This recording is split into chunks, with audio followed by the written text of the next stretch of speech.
Oh jamaah, alhamdulillah. Nah sekarang waktunya kita membaca pertanyaan masuk dari jamaah Islam itu Indah di sosial media Islam itu Indah ya. Langsung aja kita masuk ke pertanyaan yang pertama dari Instagram hamba Allah.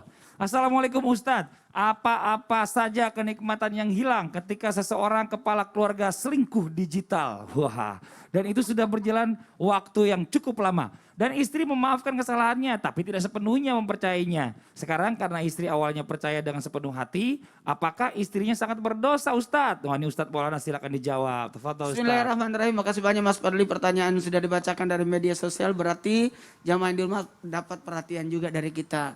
Nah, kenikmatan rumah tangga hilang ketika terjadi perselingkuhan tadi sudah dibahas oleh Sasam.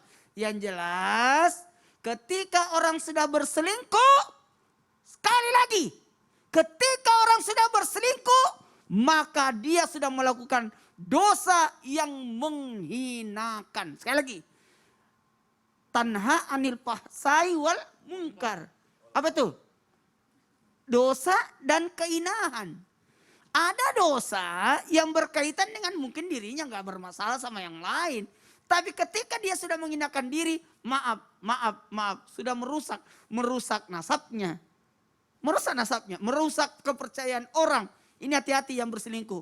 Maka kalau apalagi terjadi kebohongan demi kebohongan. Jadi ketika orang sudah terjadi perselingkuhan, maka otomatis timbul bohong yang satu untuk menutupi bohong berikutnya dan seterusnya.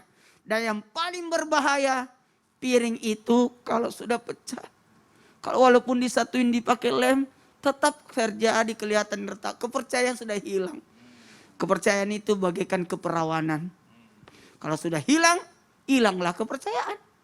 Maka hati-hati kepada suami maupun istri, jaga rumah tangga, perbaiki diri, karena itu juga bisa ya terlihat baiknya orang tidaknya itu dilihat dari bagaimana perlakuannya terhadap keluarganya. Ya kita masuk lagi ke pertanyaan yang berikutnya dari Instagram dari @riana_hasibuan98. Assalamualaikum Ustadz, di sini saya mau bertanya, ada seorang akhwat yang ingin serius dengan saya, ingin menikah, begitu ucapannya. Dan dia sudah berbicara dengan ayah saya bahwasanya dia ingin menjalani hubungan dengan menikah. Tetapi dia berkhianat dengan kata-katanya. Jadi bagaimana caranya saya menghadapi rintangan yang saya hadapi saat ini? Kecewa sudah jelas.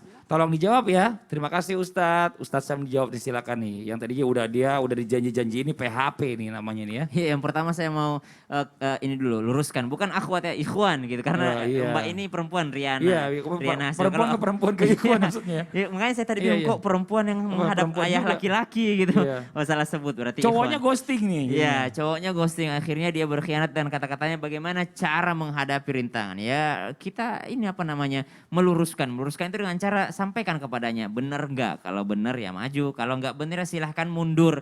Mundur pun saya tidak sakit hati. Mbak harus pride juga, harus marwah juga, harus menjaga harga diri juga. Emang laki-laki cuma satu gitu. Walaupun mungkin mbaknya sudah ada perasaan dalam dirinya, itulah sebenarnya kita jangan pakai perasaan dulu. Walaupun kita nggak bisa menghalanginya, kadangkala sudah timbul perasaan, maka subhanallah minta tolong kepada Allah Subhanahu wa taala. Ala bidzikrillahi tatma'innul qulub. Ada doanya. Doanya apa? Doa dalam Al-Qur'an bisa kita baca, yakni Rabbana la tuzigh qulubana ba'da idh hadaitana wa hab lana min ladunka rahmah innaka antal wahhab. Surah Ali Imran ayat 8. Atau doa daripada baginda Nabi sallallahu alaihi wasallam, Rabbana Allahumma arinal haqqa haqqa warzuqna ittiba'ah wa arinal batila batila warzuqna jatinaba. Untuk meminta ketenangan hati di antara ujian-ujian yang terjadi. Sabar aja menghadapinya dan terus berdoa insyaallah. Masya Allah. Kita lanjut lagi ke pertanyaan berikutnya dari Instagram hamba Allah. Assalamualaikum Ustadz, apakah suami yang suka berbohong kepada istri mengenai keuangan keluarga termasuk bentuk maksiat Ustadz? Soalnya setiap dapat bonus sampai gaji suami saya bohong ya. Padahal saya juga nggak minta, terus saya tahu diri. Temannya pas saya tanya suami saya malah bilang bukan urusan saya katanya. Padahal Ustadz kebutuhan rumah tangga itu sangat pas-pasan.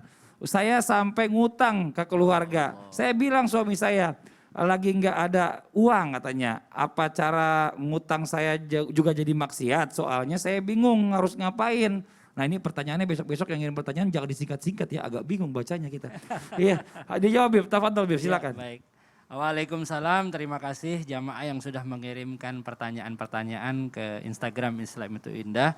Nah, ini perlu kita ketahui bahwa suami ini adalah orang yang menafkahi keluarga. Akan tetapi perlu diingat bagi para suami dan juga mudah-mudahan suami yang dikirimkan ini pertanyaannya menonton daripada acara ini, ketahuilah bahwa rezeki kita, rezeki seorang suami adalah rezeki keluarga kita. Allah Subhanahu wa taala amanahkan bagi kita agar kita mencukupi daripada kebutuhan keluarga kita, terutama anak, istri dan lain sebagainya. Mereka wajib untuk kita nafkahi dan wajib juga kita untuk angkat derajat mereka. Bukan hanya kita nafkahi tapi kita angkat derajat mereka, karena dengan mengangkat derajat mereka ya sama juga mengangkat derajat kita. Dan juga perlu diingat bagi para suami juga dan para istri, jangan kebiasaan ngutang, karena ngutang sama aja gali lubang tutup lubang ya. Usahakan hidup sederhana dengan baik dan manfaatkan keuangan dengan baik. Masya Allah. Nah sekarang gini aja deh ya, buat semuanya sama-sama kita berdoa ya. Karena berbicara masalah tentang kemaksiatan ini kadang-kadang tanpa kita sadar kita lakukan. Nah, biar kita terhindar sama-sama ya. Kita berdoa nih, doanya dipimpin oleh guru kita Ustadz Syam. Silakan Ustadz Syam, tafadhol. Bismillahirrahmanirrahim. Alhamdulillahi Rabbil Alamin. Allahumma salli ala Sayyidina Muhammad wa ala alihi wa sahbihi wa sallim. Allahumma ja'alna min ibadika as-salihin waj'alna min al-ulama'il 'amilin. Rabbana taqabbal minna إنك أنت السميع العليم وتب علينا إنك أنت التواب الرحيم ربنا لا تزغ قلوبنا بعد إذ هديتنا وهب لنا من لدنك رحمة إنك أنت الوهاب ربنا اغفر لنا وارحمنا وتب علينا ربنا آتنا من لدنك رحمة وهيئ لنا من أمرنا رشدا اللهم بارك لنا في شهر شعبان وبلغنا رمضان بصحة وعافية ورزق واسعة برحمتك يا أرحم الراحمين. Amin amin ya rabbal alamin. Masya Allah, alhamdulillahirabbil alamin. Demikianlah perjumpaan kita hari ini. Mohon maaf atas segala kekurangan. Wabillahi taufiq wal hidayah. Wassalamualaikum warahmatullahi wabarakatuh. Waalaikumsalam warahmatullahi wabarakatuh. Cara yang benar membersihkan hadas yang baik. Maka Rasulullah Sallallahu Alaihi Wasallam pernah memperingatkan bahwasanya janganlah kalian buang hajat itu menghadap kiblat ataupun membelakangi kiblat. Ketika kita ingin mengagungkan dan memuliakan Allah Subhanahu wa taala, janganlah membawa lafaz Allah ke dalam ataupun masuk ke kamar mandi. Yang dilarang buang air kecil lagi berdiri atau duduk, dia dilarang duduk kalau seandainya tempat-nya najis. Punya adab lah di dalam melakukan buang air kecil. Karena perkara yang sepele menjadi fatal akibatnya. Bisa diazab oleh Allah dalam azab kubur. Jadi orang kebelet pipis, orang kebelet buang air besar, lalu dia melaksanakan sholat, maka termasuk di antara lebih utama untuk mengakhirkan sholat jikalau orang tersebut dalam keadaan ingin buang hajat.